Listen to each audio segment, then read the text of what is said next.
It is time for the NBA Rapid Fire. We're going to do it for Wednesday, December the 8th.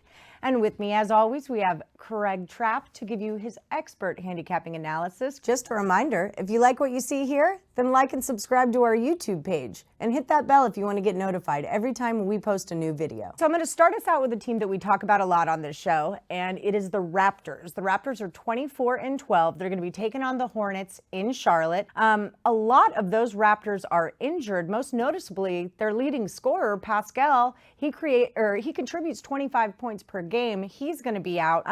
They have won 6 of their last 4, but they're kind of doing that win one, lose one, win one, lose one thing. I hate handicapping around that. They are 19-13 against the spread, and they're cruising into, like I said, Charlotte. The Hornets are 15-24. They've got a few injuries as well. Kid Gilchrist and Marvin Williams are listed as day-to-day. They're coming off an 11-point loss to the Pacers, but they did have back-to-back wins against in Cleveland and in Dallas, which is notable, but they're 3-10 in their last 10, 17-17 against the spread. I see the line. I saw it open Toronto -3. I see it up to 3.5 now, and the total around 208.5. What do you got on this one, Craig? Yeah, I mean, this is a tough one because the Raptors are clearly the better team if they were healthy, but they're not healthy. But, you know, the Hornets, they're not that great either. I mean, they're banged up. They're just, 8-11 against the spread at home. So they haven't even been good against the spread. And a lot of those games has been underdogs. They're just 4-6 against the spread in the last 10. You know, even a banged up Raptors team, at least they're 6-4 against the spread in their last 10. I think you have to take the Raptors here. Like you said, a line opened at 3. I see it at 3.5 now. We'll call it 3.5. Let's take the Toronto Raptors here. I just think the depth of the Raptors has gotten them through most of these injuries. I mean, they're 24-12. They've been injured most of the year, so they've had a lot of players step up. I think that happens again against an average to poor Charlotte. Yeah, a good bench goes a really long way in the NBA. Okay, so we're going to keep it in the South. We're going to cruise down to Atlanta, where the Hawks are going to take on the Rockets. Rockets are 24-11, 16-16 against the spread. Westbrook is still listed as day-to-day. They are coming off a win against the 76ers. They beat them by 10. Harden had another triple-double, 44, 11, and 11. Westbrook did play in that game. He put up 20 points. Rockets are 7-3 in their last 10. Then they cruise into Atlanta, who is 8-29. 2-8 in their last 10. They're coming off a loss in Denver where Nikola Jokic ruined their lives. I think he put up 49 on them.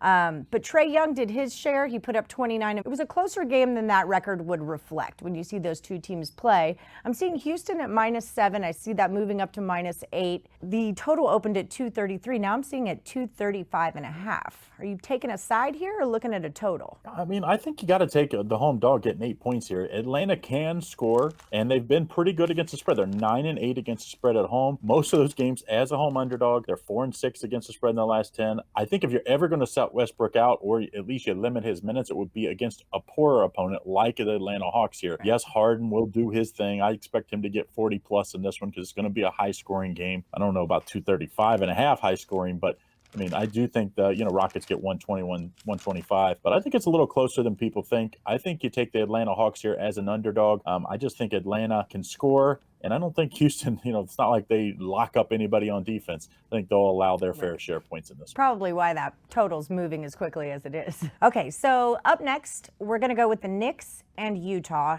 in Utah. Now, both of these teams have been like road tripping like crazy. The West Coast team, Utah Jazz, have been all over the East. They played Detroit, Chicago, Orlando, someone else, New Orleans. They just got back home to Utah. Meanwhile, the New York Knicks have played Portland, who they beat, had a close loss to the Phoenix Suns, had a close, only 3-point loss to the Clippers, and they're playing the Lakers in about an hour here. So both of these teams, I feel like, are probably a little bit road weary. Knicks scored 132 in that 3-point loss to the Clippers. So I really do believe that they're trying here.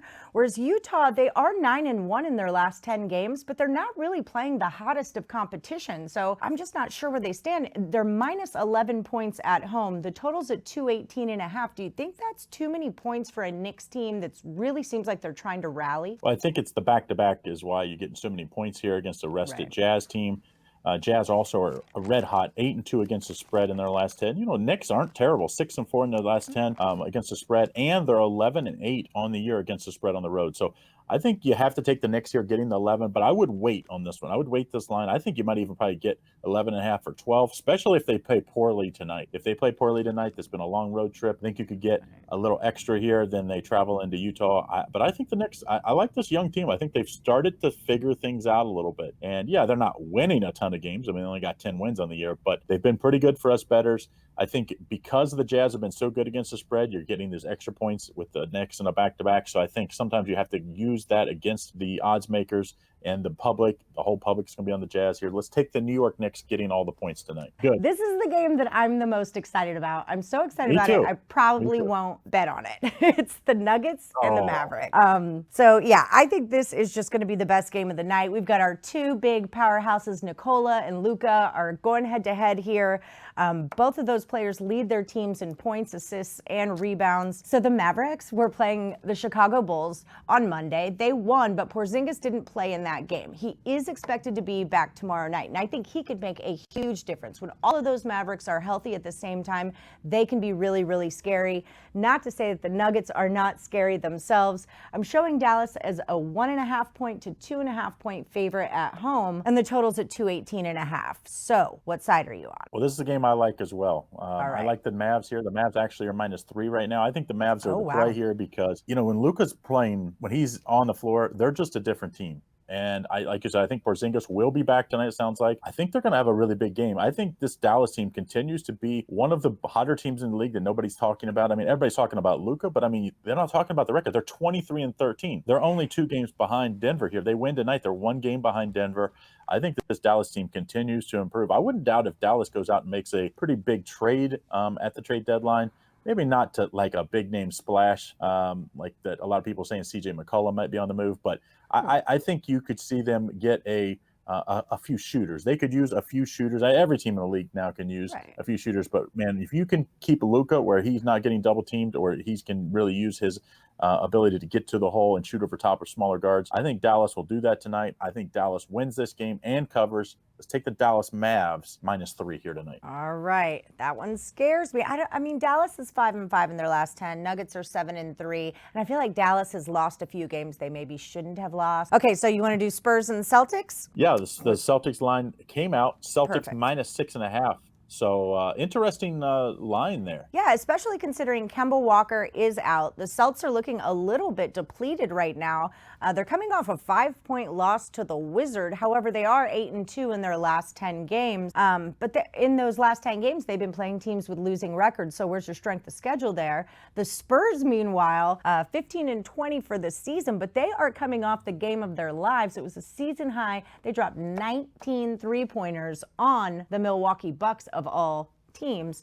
Patty Mills came in off the bench, had 6 of those triples. DeMar DeRozan had his normal 25 points, and they're arriving in Boston at a pretty opportune time to beat them. So what do you think about this? Celts, you said -6.5. What's the total on that? I don't see an advanced total out yet, but yeah, the Celtics are 6.5 point favorites. I think the Spurs, like you said, have started to find their outside shooting, which was really an issue early in the year. I think when this Spurs team and Coach Popovich, everybody gives him the respect he deserves, is starting, they're 7-3 against the spread in the last 10, even though they're just 5-5 straight up. Boston's 8-2 straight up, but just 6-4 against the spread. Like you said, they've been really banged up. When Kemba hasn't played, this team has struggled to get their open shots. I think you take the Spurs here. I even maybe would sprinkle a little money line here. I think the Spurs, woke up in Milwaukee the other night. I think you could see that confidence carry over here. I like the San Antonio Spurs getting all these points and also a little on the money line as well.